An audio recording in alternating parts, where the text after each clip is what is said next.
네, 오늘 저희가 살펴볼 소식은요. 구윤철 경제부총리 후보자 인사청문회 내용입니다. 네, 안녕하세요.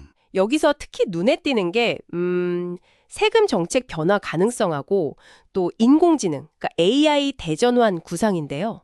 맞습니다. 이 두 가지가 앞으로 우리 경제에 어떤 영향을 줄지 핵심 내용을 한번 파헤쳐 보겠습니다. 네, 이번 청문회는 아무래도 새 경제 수장이 어떤 방향을 보고 있는지 그걸 좀 엿볼 기회였죠. 그렇죠. 특히 지난 정부 감세 이후에 세수가 눈에 띄게 줄었는데 이 문제하고 또 미래 성장을 위해 대규모 투자가 필요한 AI 전환, 이 두 가지를 어떻게 풀지 그 고민이 좀 드러났다고 봅니다. 네, 가장 먼저 이야기가 나온 게 역시 세금 문제였어요. 자료를 보니까 법인세 수가 2022년에 한 103조 원이었는데 네, 그렇죠. 올해 전망치는 62조 원대까지 떨어졌더라고요. 이게 거의 40% 가까이 줄어든 건데 좀 충격적인데요? 네, 맞습니다. 상당히 큰 폭이죠. 이게 구체적으로 왜 이렇게 된 건가요? 네, 그 배경에는 여러 분석이 있지만 일단 지난 정부에서 법인세 최고 세율을 25%에서 24%로 내렸잖아요. 네, 1%포인트 인하했죠. 네, 그거하고 또 전반적인 경기 둔화, 이런 게 좀 복합적으로 작용했다, 이런 분석이 많습니다. 아, 그렇군요. 그러다 보니까 이제 야당에서는 당연히 법인세율을 다시 원래대로 돌려놔야 한다, 이런 목소리가 컸고요. 네네. 구 후보자는 여기에 대해서 납세 능력이나 정책 효과를 종합적으로 따져보겠다, 이렇게 답변을 했어요. 따져보겠다.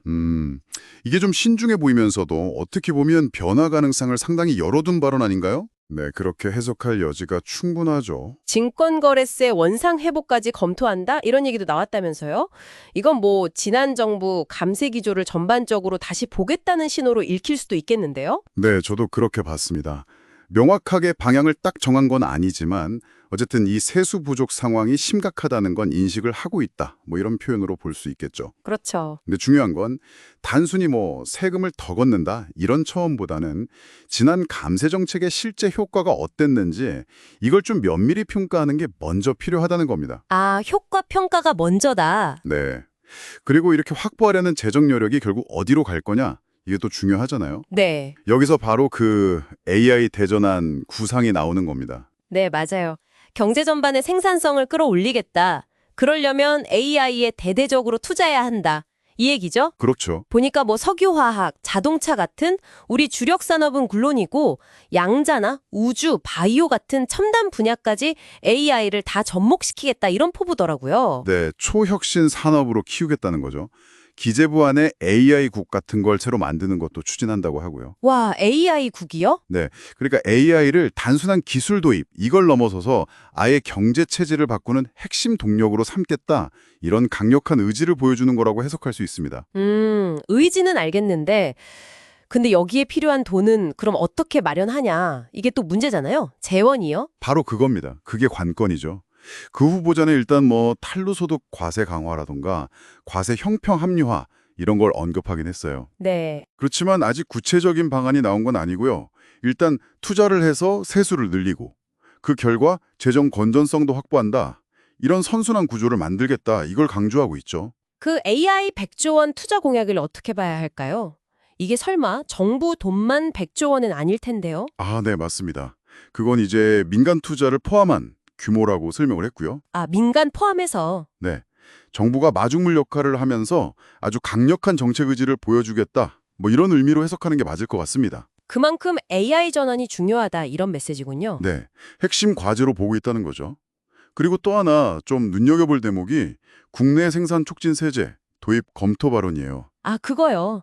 국내에서 최종적으로 만들어서 또 국내 소비자한테 파는 기업한테 법인세 깎아주자는 거. 네, 맞습니다. 이게 제조업 공동화 막고 국내 일자리 늘리자는 취지인데 이재명 대통령 핵심 공약이기도 했잖아요. 그렇죠.